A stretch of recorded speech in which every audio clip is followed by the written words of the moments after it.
But it wasn't over in the 55th minute. Villa again. Another Messi assist, another perfect finish.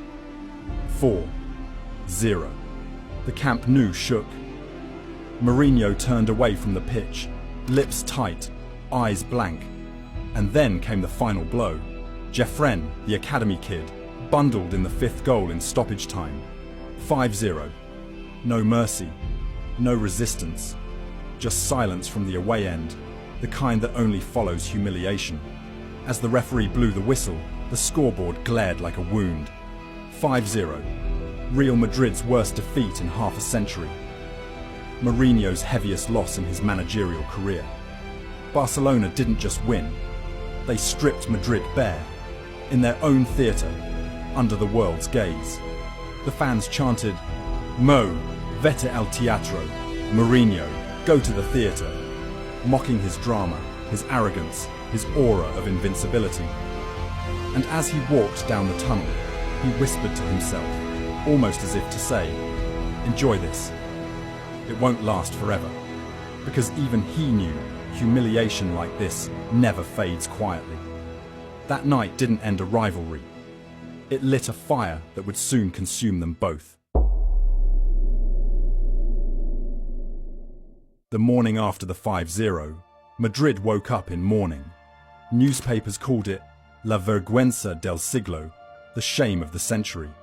TV pundits said Barcelona didn't just beat Madrid, they rewrote the rules of football.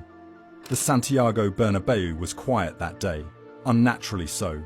Players avoided the press, heads down, phones off. Inside the training ground, Mourinho walked past every camera without saying a word.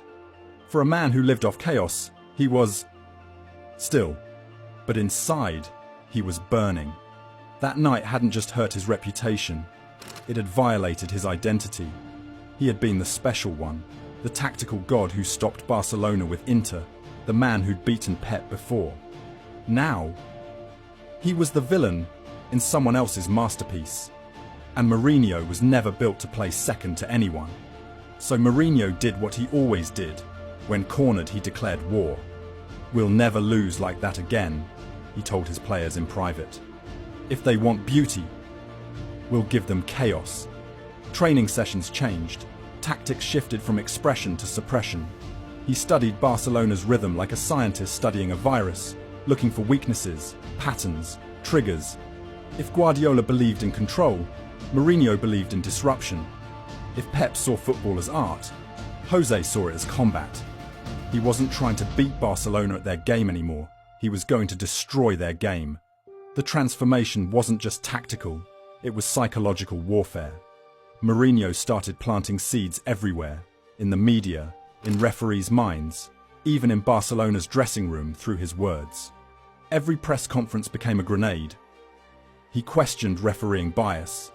He accused the league of protecting Barcelona. He called Pep a man who complains too much for someone who wins everything. And Pep? He refused to respond, at first. He tried to keep the purity of his football intact, but Mourinho was dragging him into the mud, and everyone could see it. Madrid became meaner, tackles were harder, fouls became tools. Pepe, Ramos and Alonso became soldiers of a new doctrine, one Mourinho himself had forged. If you can't outplay them, outlast them. If you can't outlast them, outfight them. Behind the scenes, Cristiano Ronaldo was changing too. No longer just a winger dancing on the touchline, Mourinho transformed him into a weapon. Sharper, colder, angrier. Ronaldo stopped smiling after goals. He stopped celebrating assists. He became a machine. Mourinho told him, "You're not here to enjoy football.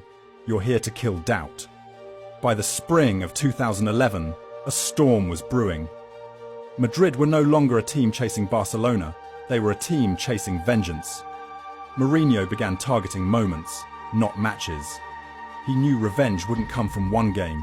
It had to come from many. And fate seemed to agree. Because soon, football would hand him something unprecedented. 4 Clásicos in 18 days. Copa del Rey final, 2 Champions League semi-finals, and a Super Copa to top it all off. 4 battles, 4 chances